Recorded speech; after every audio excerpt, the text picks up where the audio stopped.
बेफोर खोथाखौ लानानै आङो एसेबो माने गोसोआव बेबायदि आंनियाव साननाय फैयाखै बबे समाव मानो बुंदोंमोन आं बेखौबो गोसोखांफिननो हायाखै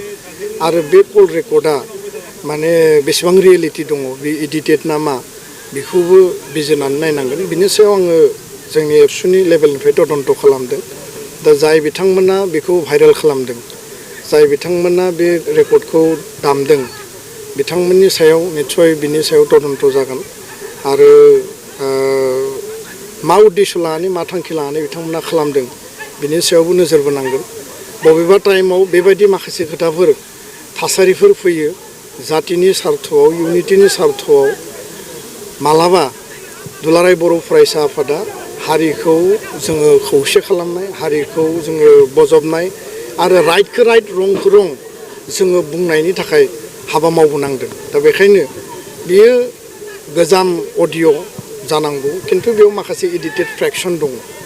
आरो दिनै माने कम्पिउटार बा नोङो माने मा दिनै एआइनि आर्टिफिशियेल इन्टेलिजेन्स डिजिटेलनि जुगाव गोबां बेबायदि एडिटेड जायो आंहा रावनिबो सायाव बेबायदि आक्षेप बा गाज्रि मोननाय गैया आरो बे दिनैनि तारिखआव जेबो रिलेभेन्सि गैया आरो स्पष्ट बाथ्राखौ जुदि बुंनांगौब्ला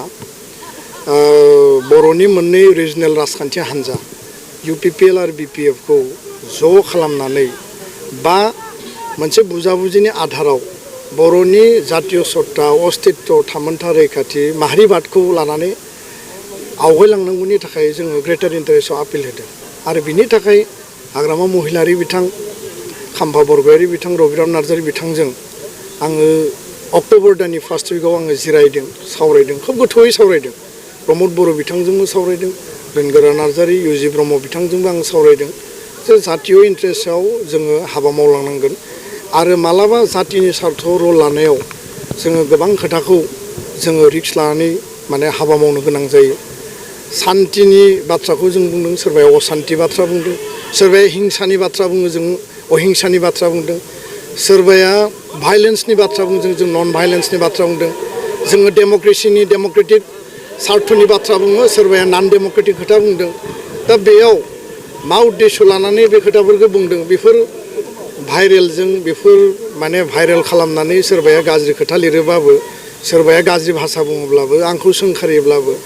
हारि दानायनि थाखाय हारिनि सार्थनि थाखाय एकर्ड इमप्लिमेन्टेसन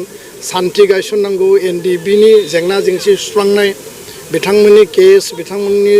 जेलाव थानाय जोंनि बिदा फंबायखौ लाबोनांगौनि थाखाय भारत सरकारजों आसाम सरकारजों नेशनेल जे मोनसे कमिटमेन्ट दङ बिनि आधाराव जि खामानि मावनांगौ बेखौ एबसुआ एक बिन्दुबो दोरोदा दा बेखायनो बेबायदि फिसा फिसौ लेभेलनि राजनिति खालामनानै बर' हारिया मालाबाबो लाब जाया जातिनि ग्रेटार इन्टारेस्टआव बिथांमोना नायनांगौ आरो देरसिन लिडारफ्रासो सिद्धान्त लानांगौ बेबायदि गाहाय लेभेलनि सोरबा ब्लक लेभेलनि सोरबा प्राइमारि लेभेलनि हान्जानि सोरबाया बेफोरखौ भाइरेल खालामनानै सोरनिबा इमेज नस्थ' खालामगोन एबसुखौ माने गावनि टारगेट भिजन मिशननिफ्राय दोरोद होगोन बेफोरखौ बिथांमोना साननानै जेबो लाब गैया